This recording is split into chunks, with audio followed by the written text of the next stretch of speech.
Good afternoon. I'm Dan DeRosa with 19 News Now, coming to you from our digital desk. We got word this morning from the U.S. Department of Justice and the U.S. Environmental Protection Agency, also known as the DOJ and the EPA, that Norfolk Southern, because of that terrible train derailment in East Palestine last year that dumped toxic chemicals into that community, they've entered a consent decree between the Department of Justice and Norfolk Southern. Unfortunately, here in Cleveland, we know a lot about consent decrees. That's basically one entity saying that they agree with some of the parameters in that decree and that they allow the federal government to follow along every step of the way to make sure the job is done and done correctly.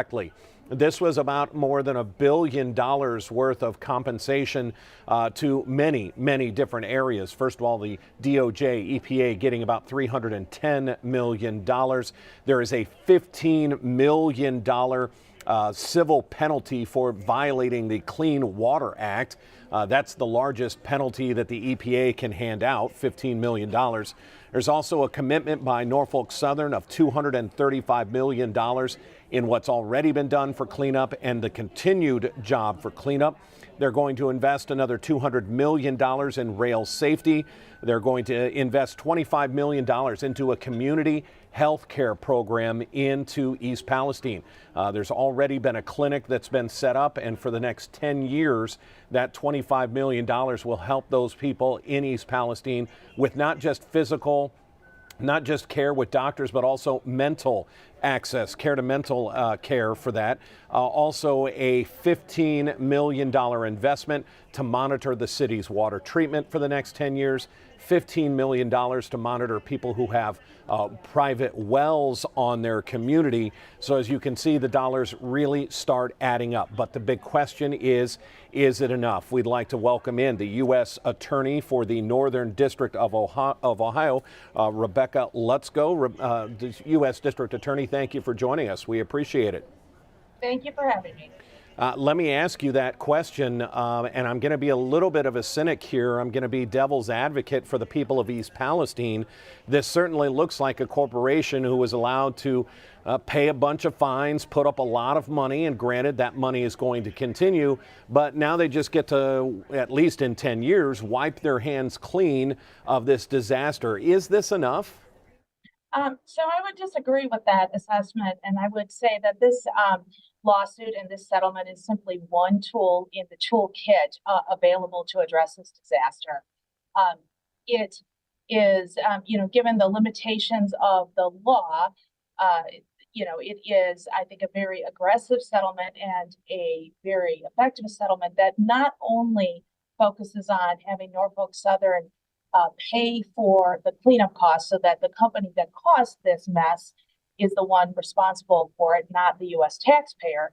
But it also includes several different measures that are focused on and fit nicely with the private settlements, private lawsuits that have been filed by the residents, to include not just saying Norfolk Southern will do and then being able to wipe their hands, but actually having some teeth in a consent decree monitored by a court and monitored by the Department of Justice that involves $25 million to address, as you mentioned, physical and mental health costs associated with this disaster. It includes, monitoring of drinking water. It includes numerous and requires Norfolk Southern to impose numerous different new safety measures that they otherwise are not obligated by law to implement. And as you said, there's limitations. Walk us through. I mean, let's be clear. The U.S. government, the Department of Justice, you don't have the authority to go in and just shut down Norfolk Southern. Rattle off some of the things that you say you were limited. What are some of the things that you can't do as the DOJ? Well, so we can't file lawsuits on behalf of individuals in a situation like this. That would be a tort claim. But those individuals did file those suits, and as I believe you're aware, the Judge Pearson in that separate lawsuit yesterday agreed to or approved the class action settlement in the range of $600 million. Now, those are payments that will be made to individuals depending on their individualized losses. But this settlement supplements that, in that for all residents, whether they're a member of that class or not, who live within a certain distance of the disaster site, as well as other residents who apply and are accepted to the program, to be able to have long-term healthcare services to make sure that any ancillary effects of that disaster are addressed. You mentioned this at the top, that a lot of people may not see, because these disasters, they get a year, 10 years, 5 years down the road. A lot of taxpayer money was spent and is being spent on this. That's a big portion of this. I'm going to let you expand on that. Why should the average taxpayer who sees this big disaster and sees the US EPA, the DOJ, a number of US federal departments in there, why should this put our minds at ease at least a little bit? Well, so the costs associated with this disaster and just simply cleaning up the earth and the waterways that were affected by that are in, close to $1 billion. And so thus far, Norfolk Southern has reimbursed the federal government approximately $750 million for the cleanup costs that it's already incurred. And for this agreement is agreeing and to continue doing so into the future. We estimate that to be somewhere in the range of another $235 million. And so rather than the taxpayer foot that bill, as I said, the company that caused it now will. We have, parents across the country tell their kids every single day, when you make a mess, right, you have to clean it up. And this is similar to that. We expect, the public expects its corporations, particularly ones that are transporting hazardous substances in their areas and through Ohio, to do so responsibly. And this settlement ensures that Norfolk Southern will act as a responsible corporate citizen and will pay for the mess that it created. That's a good analogy. I like that. We are speaking with the U.S. Attorney Rebecca Lutzko. She represents the Northern District of Ohio. One last question here. We've covered a little bit that the $600 million plus class action lawsuit was just signed off on yesterday by the federal judge. Looks like that is moving forward. That's money that will go directly to the people of East Palestine. There's a sliding scale depending on how much you were impacted, depending on where you live, is how much money you're going to get. That all has yet to be hammered out.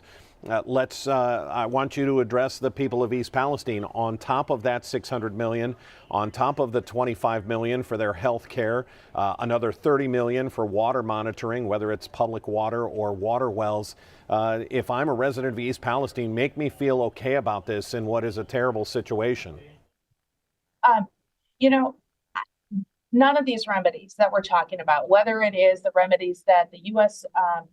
Government has secured in connection with this settlement, whether it is the remedies that the private plaintiffs have secured in connection with that class action lawsuit, none of them can fully address the emotional, psychological, and physical impact that this disaster has caused on the residents of East Palestine, or on the extended community and the businesses that operate there.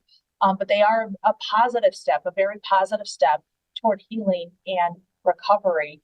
And, the citizens of East Palestine can rest assured that as part of this resolution, the EPA is not walking away. The U.S. government is not walking away. We will continue to monitor and make sure that Norfolk Southern actually does what it has promised to do. Those things are built into the settlement agreement. There are EPA, there are provisions of government monitors to continue and maintain its involvement, and we intend to do so.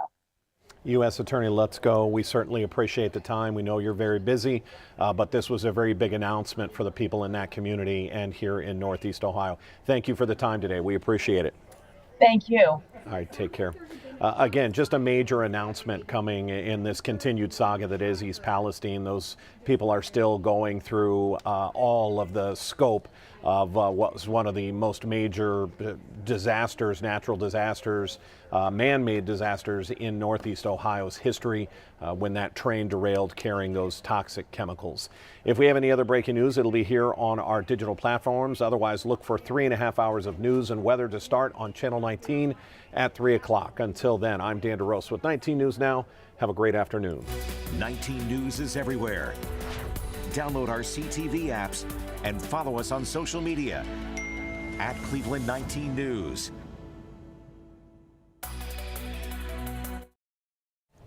Thank you very much for the time. We certainly appreciate it. Take care. You are welcome. Thank you. Thank you.